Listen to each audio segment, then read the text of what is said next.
Il est intéressant de noter de prime abord que le comité permanent de la Conférence épiscopale nationale du Congo invite les ecclésiastiques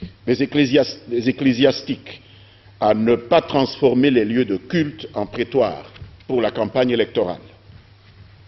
Il est souhaitable cependant que les éminentes personnalités signataires de la déclaration s'abstiennent elles-mêmes de sombrer dans ce travers si opportunément décrié. L'état de droit en souffrirait, car les mystères qui unissent les croyants aux confessions religieuses en général ne sont pas propices au discernement rationnel indispensable dans les choix politiques. Il faut déplorer dès lors les polémiques stériles entretenues par ceux qui voudraient instrumentaliser l'autorité morale attachée au magistère d'une confession religieuse pour plonger dans un débat de politique politicienne.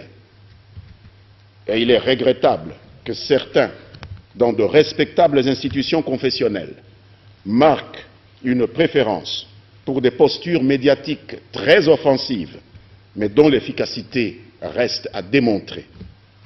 Ce faisant, ils réduisent ipso facto l'impact de leur message, quelle qu'en soit la pertinence. La République démocratique du Congo est régie par une constitution adoptée par référendum populaire.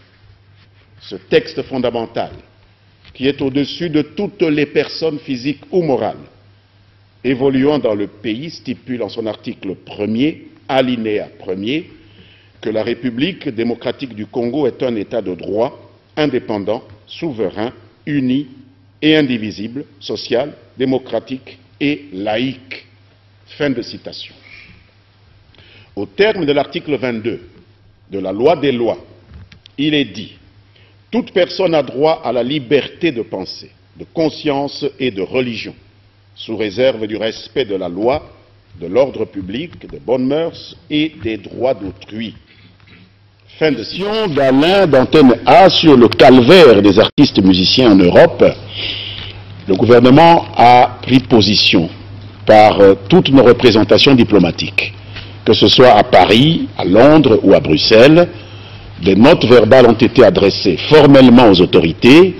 Vous comprendrez bien qu'il ne s'agit pas ici d'une manifestation politique, pas du tout, parce que ce n'est pas contre le gouvernement que des soi-disant opposants protestent en molestant des artistes qui sont des privés, qui sont des hommes d'affaires, qui souhaitent gagner de l'argent, comme n'importe qui a le droit de le faire.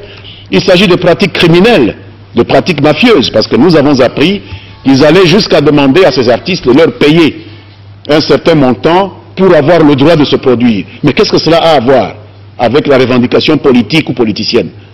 Vous dites on va vous empêcher de jouer, sauf si vous donnez 10 000, 20 000 euros, etc. Qu'est-ce que ça a à voir? C'est de la mafia, c'est de la criminalité, et nous demandons aux pays qui accueillent ce type d'activité d'y mettre fin, puisque même dans ces pays-là, il existe ce type de criminalité organisée. Et les juges, les magistrats, les polices de ces pays-là savent comment ils doivent répondre à ce type de criminalité. Il ne nous appartient pas de leur enseigner comment on doit gérer des groupes de crimes organisés. Ça, c'est un crime organisé. Vous prétendez que vous faites de la politique, vous vous en prenez à des gens qui ne sont pas politiques.